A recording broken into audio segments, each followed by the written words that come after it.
ya nyuma yuko ikipe ya Arsenal itsinzwe n'ikipe ya Manchester United ibitego 3-2, abantu benshi bakomeje kugenda bibaza icyo Arsenal ishobora kuba yazize cyangwa se icyo Manchester United ishobora kuba yarushije ikipe ya Arsenal kugeza ubwo iyitsinda ibitego 3 byose.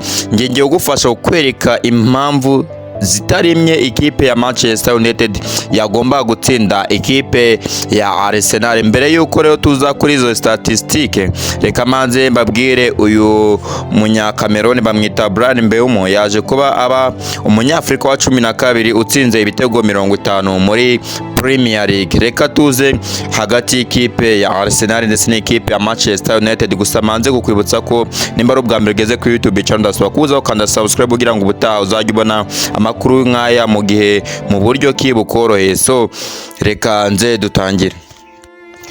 Mbere na mbere rero twihuse ndagira mbabwire ko ejo nakoze ikigereranyo kivuga kuri ikipe ya Arsenal ndetse n'ikipe ya Manchester United, amateka bifitanye akomeye. Mbere yuko uyu mukino uza kuba, byanashobokaga ko biza kurangira ikipe ya Manchester United itsinze ikipe ya Arsenal. Kiri kuri YouTube channel, noza kureba kuri playlist ya YouTube channel uri buze kuza kukibona. Iyi kipe rero ya Arsenal yatangiye ipanga 11 bayo beza bakina system ya 4-3-3, mu gihe ikipe ya Manchester United yakinye system ya 4-2-3. Amabanga aheshe muri izi system ya makipe rero yakinye niyo ngiye kuza kugufasha gusobanura neza kugira ngo wumve uburyo ki hari abakinyi ba Manchester United nk'aba Amadi Diallo bataje kuba bagaragara cyane muri uyu mukino, ndetse n'impamvu batagomba kugaragara kabone nubwo bari mu kibuga, ari ugasanga nago ari baba key players cyangwa se babakinyi ngenderwaho muri uyu kibuga, uko bakaza kwizera uyu Bryan Mbeumo wari gukina asatira.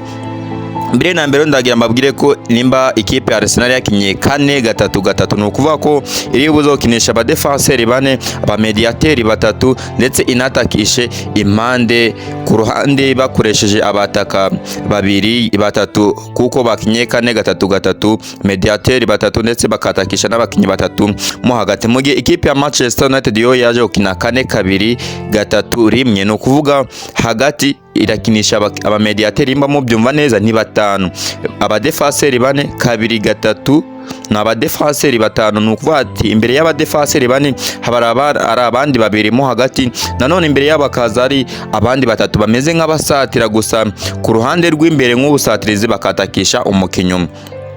Impamvu rero kutaboneka mu bamwe mu bakinyi bakinisha impande cyane z'ikipe ya Manchester United nuko bizere ko ya macross batera batayakinana muri aba defenseurs 4 ba Manchester ba Arsenal bari buze kuba bakina ya system yabo y'aba defenseurs 4 watakishije umwata kumwe yakinye system ya 4-2-3-1, nago umudefenseur umwe wakwizera ko yakina umupira wo hejuru muri aba basore b'ikipe ya Arsenal, kabone nubwo ari abasore beza bazokinisha iyi mipira nyine imiterekano biba bigoye ko aba defenseurs ba Arsenal ko bakina imipira yo hejuru. Kugaragara no kwitwara neza mu kibuga cya Manchester United ikajya utsindira Arsenal iwayo rero bikubiye mu busatirizi bw'umwihariko muri mediane. Nkuko nari mbivuze, ikipe ya Arsenal yakinishije aba midfielders 3 mo hagati, mu gihe ikipe ya Man urebye neza hagati bakinagamo ari abantu 5, ubundi umwataka akaza kuba ari umwe. Ikintu cya mbere rero ikipe ya Man yaje kuba yicisha Arsenal nuko yabanje ibicamo hagati, kabone nubwo ikipe ya Arsenal yo yari yizeye impande ikoresha Bukayo Saka ndetse n'abandi bagiye basimbura harimo nk'aba Madreke, nuko bizeraga ko ya system ya 4-3-3 bashobora kuba batanga izo cross ubundi zikaza gusanga babataka babo.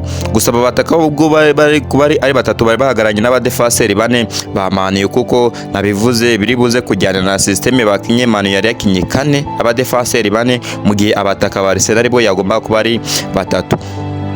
Gukinisha uyu Bryan Mbeumo rero nk'umwataka byari bivuze ko batari buze kwizera ya mipira yo ku mpande iri buze icya hejuru, kuko barabizi ko Arsenal ni ikipe nziza izukinisha imipira myinshi, by'umwihariko imipira y'imiterekano cyangwa se imipira yo hejuru mu kirere. Ni abasore beza bazi gukinisha imitwe cyane.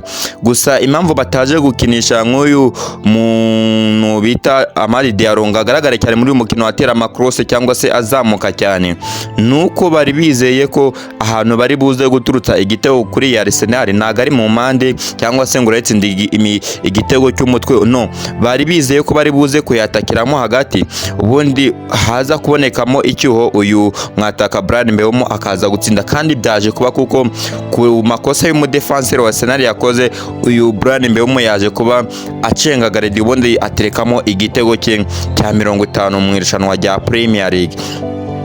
Bisobanuye iki rero? Mu gihe Manchester United itari yizeye ko yatsinda Arsenal igitego cy'umutwe, byatumye bashyira umupira hasi ndetse banatakira mu kibuga hagati aho gukoresha impande nk'uko iyi Arsenal yari ibyezeye, kuko baje kubafata uyu Bukayo Saka yahinduye imyanya inshuro zigera muri enye, bamushyira kuri 11 bakamusimbura akamusubiza kuri 7 asanzwe akina, bakagenda bamuhinduranya kugira ngo barebe ko hari ahantu hose yatanga umusaruro.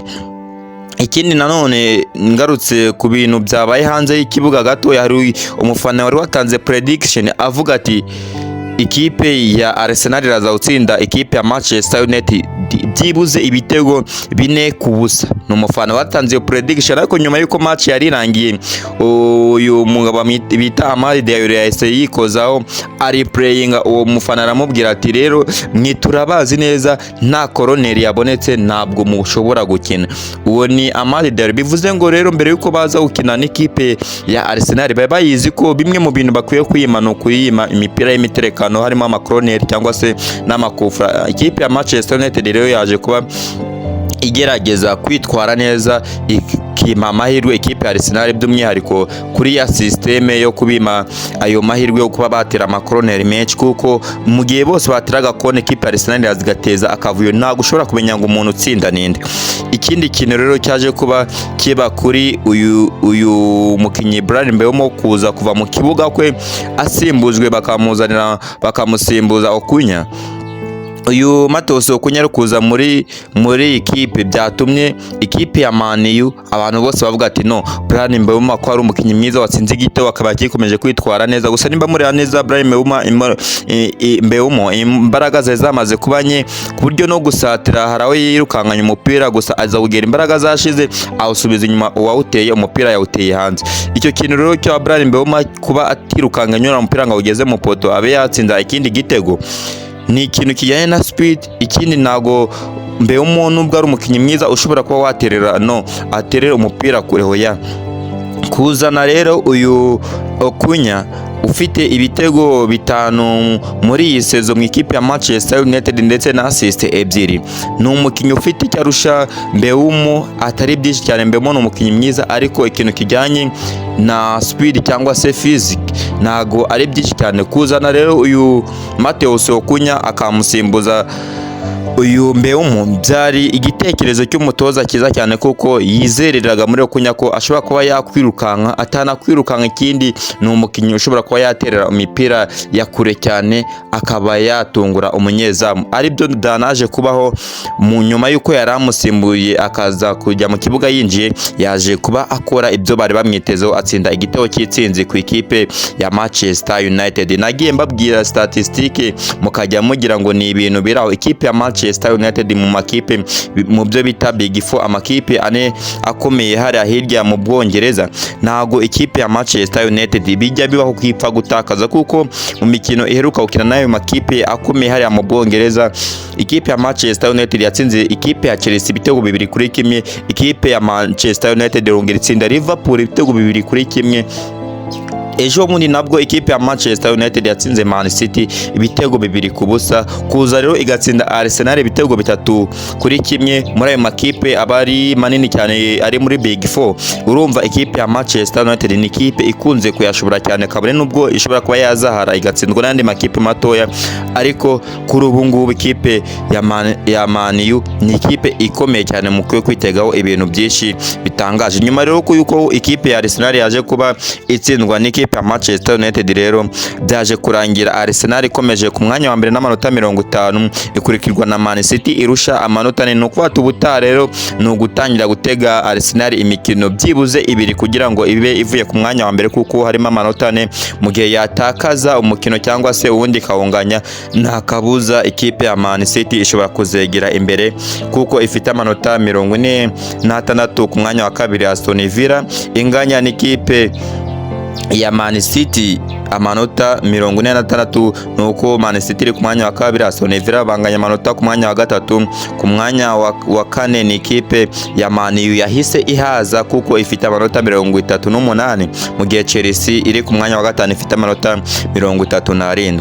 Ibi bintu rero mukwiye kubyiga. Aya Arsenal iyo wayize neza ni ikipe yizerera mu mipira y'imiterekano, ayo macross ukinisha impande cyane kuko iba yizeye ko ifite abatakanga Gyökeres bashobora kuba batsinda igitego cy'umutwe, naho ubundi wabashe kuidominamo hagati n'izi mpande zabo ukazihagarika neza. Ikipe ya Arsenal uyu mutoza yayize neza, ntago yagomba kuba yamutsinda kabone nubwo yariri iwabo, ariko ikipe ya Manchester United yahanyuranye umucyo. Rero nimba rubwa mbegeze ku YouTube channel zose bakubuza gukora subscribe kugira ngo ubutaha tuzajye tubana ubone video mu buryo bworoheye.